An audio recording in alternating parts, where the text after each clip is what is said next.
peut-être d'autant plus pour les hypersensibles, parce que du coup, tout change très vite et ça nécessite des capacités de résilience et d'adaptation qui sont juste au-delà de la moyenne. On est sollicité un petit peu partout au niveau de l'information. Moi, je vous rappelle ce que c'est qu'un hypersensible, hein. C'est comme si c'était une grosse antenne qui capte tout. Ok. Et du coup, on va capter toutes les informations, la moindre information négative, on va se les capter en fait. Donc, on va capter ce truc-là.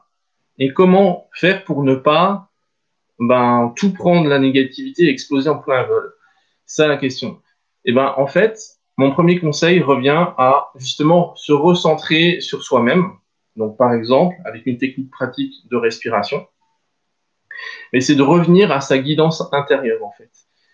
Revenir à sa guidance intérieure, c'est-à-dire que on est tout le temps happé par les médias, par les infos, comme Nathalie l'a dit tout à l'heure, la semaine on court tout le temps. Et du coup, on est tout le temps sollicité à l'extérieur. Donc, une première clé générale, c'est de revenir en soi. Vous avez la vérité en vous, en fait. Vous savez quelles décisions vous devez prendre. En général, vous pouvez prendre des informations à l'extérieur, mais au final, pensez à revenir en vous pour que ça puisse, qu'il y ait cet équilibre entre l'extérieur et l'intérieur. Parce que du coup, si on fait pas cet effort de revenir à l'intérieur, on se laisse balloter à droite à gauche par toutes les circonstances qui peuvent se passer à l'extérieur. Mais évidemment, quand il y a beaucoup de négatifs, quand il y a beaucoup de peur, du coup, on se laisse attraper par les peurs négatives. Alors, réduire la consommation des médias, moins écouter les informations. Yes, effectivement. Donc ça, premier conseil, revenez à vous-même. Alors, par la respiration, vous pouvez aussi prendre du recul par rapport aux médias, effectivement. Alors, deuxième chose que je voudrais vous dire, c'est par rapport à la gestion des émotions. Donc, on arrive dans une période où il va falloir gérer les émotions encore plus que d'habitude et où vivre ces émotions pleinement, ça va devenir plus que inévitable en fait. Si vous cherchez à éviter à vivre une émotion désagréable, ça va pas marcher en fait, parce que on va être obligé. Là, on arrive dans un moment où tout change au niveau économique, politique, social.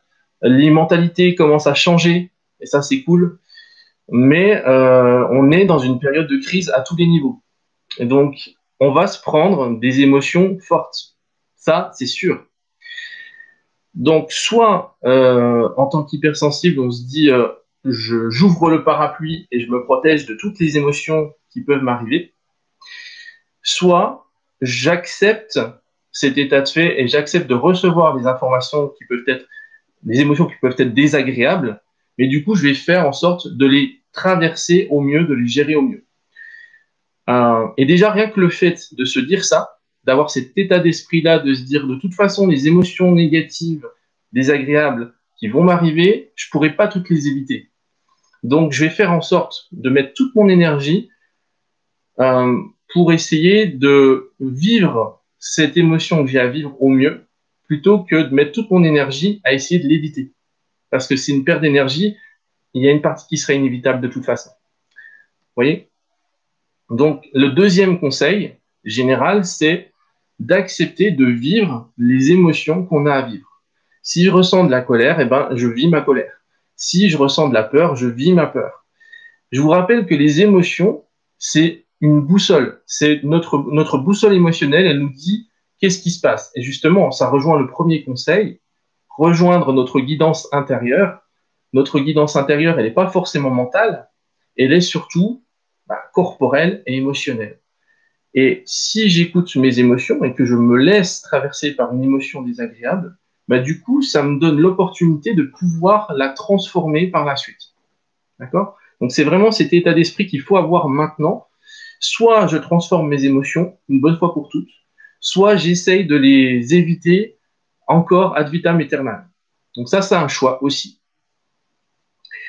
Voilà. Et puis, troisième conseil que je pourrais vous donner, alors je réfléchis, donc se recentrer sur sa guidance intérieure, vivre les émotions qu'on a à vivre. Et oui, le troisième conseil, bah, c'est de se convaincre une bonne fois pour toutes aussi que notre hypersensibilité, c'est pas un truc qu'on va subir à vie. C'est un truc qu'on peut transformer. C'est une vraie force qu'on a. Si vous en doutez encore, allez voir, documentez-vous, allez voir mes vidéos. Et la sensibilité, c'est ni bon ni mauvais. Ça dépend de ce qu'on en fait. D'accord? Donc, soit vous continuez à vous dire, bah, ma sensibilité, elle me gonfle et puis je voudrais bien m'en débarrasser. Sauf que ça se passe pas comme ça. Soit vous faites ce qu'il faut une bonne fois pour toutes pour bah, devenir un hypersensible déchaîné.